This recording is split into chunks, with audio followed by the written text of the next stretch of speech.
learn how to cut this beautiful neckline.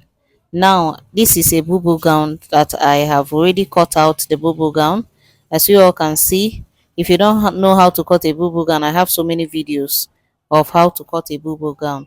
So the neck width is 3, the neck depth is 3, and the neck slit is 4 inches. Okay, so now it's a cut together shoulder, so I've already cut the shoulder. Depends on how long you want your sleeve to be. Now for the neckline, that's the main purpose of the video. This is my ashoke. I am going to cut out two of these. The length of this ashoke that I've already cut is by 18, I've been 19 inches. So I'm first of all going to cut 18, that's the shoulder to waist point. Okay, shoulder to waist point, and that's where the design is going to be, and I'm going to join it here. The place I'm marking now is where I'm going to join it together so that the design will be wide. So after joining, I'm going to iron it down with my iron. Then we are going to cut out the neckline design using the bubu gown. Okay, the bubu gown.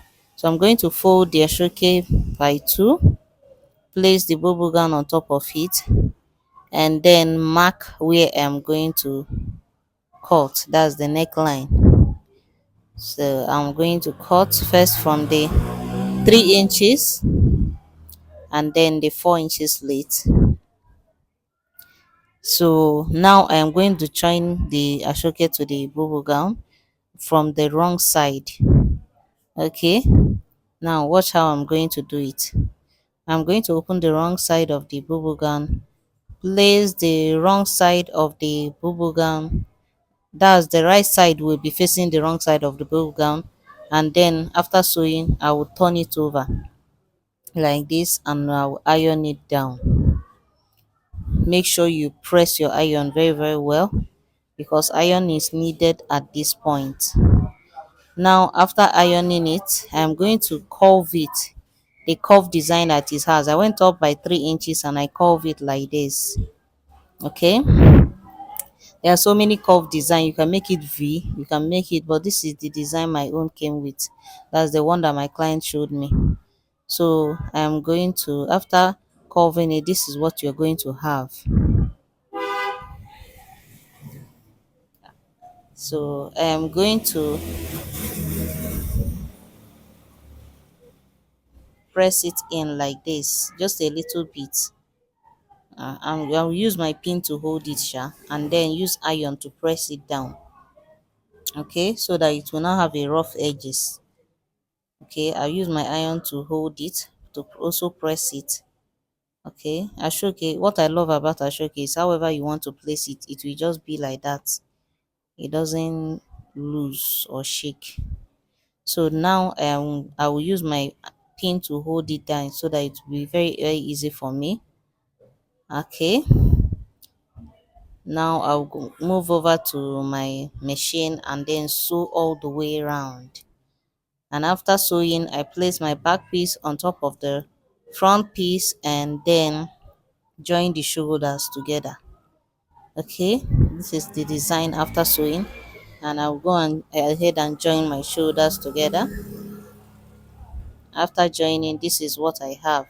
The next thing to do is to take the measurement around my neckline because this bubble gown came with a, so it came with a collar, so we are going to put the collar, and there is this thing that I want to teach you guys that I did not do in this video. So my collar was supposed to be very high, but because the ashoke that I used here was so small, it wasn't enough for the big collar, so I folded my collar into two. That's the ashoke. The complete 6 should be complete in 6. Okay, if you are going to cut times 2, because around the round measurement of my collar was 17, I marked 17. So for your own ashoke, the collar to be high, for your own collar to be high, you don't have to fold it by 2, because as you can see I folded mine by 2, which I am not supposed to. Just use the full length of the ashoke, that's the full width of the ashoke. Cut it times 2. Okay, achieve a more beautiful result. Cut it times two and then fold it the way I'm folding it. Join it and fold it the way I'm folding it. Okay, to achieve a more beautiful result, because mine was not enough. I have to just make use of what I have. Now, after doing it, now I am going to join the two sides of the shoke. Okay, the round neck was 17. I added half inch for joining. Okay, that's 17 I have. That's total of what I have here. I'm going to join with not even up to half inch, and when I join it, I'm going to iron it down. So I've already joined it and I am ironing it down here. I hope you understand what I explained in the uh, neckline, about the neckline. Now I am going to join it to my show the neckline of the gown now, like this. Okay, just put it inside like this. Very, very easy.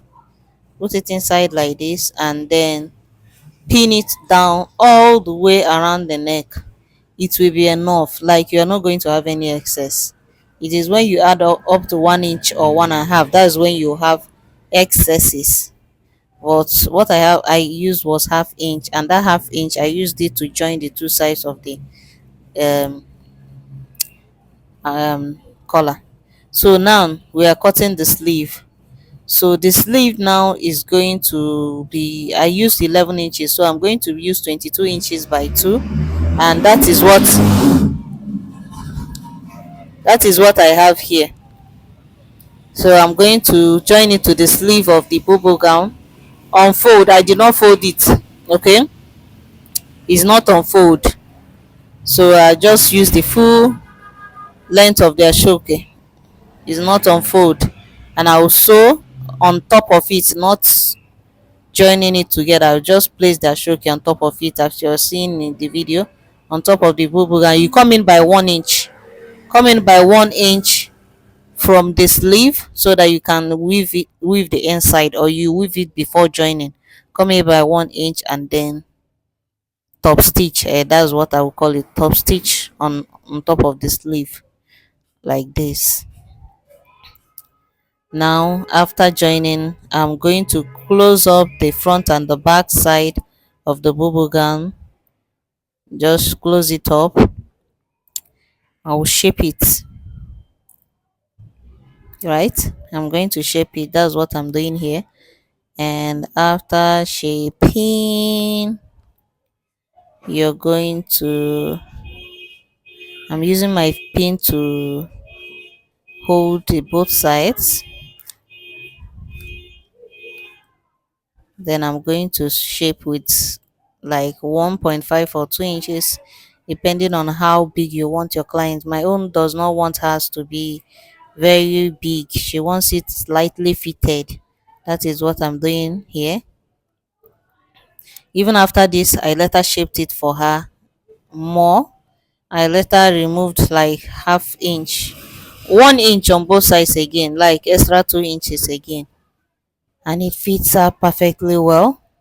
So now, after joining, we achieved this result. It came out so beautiful. As you can see,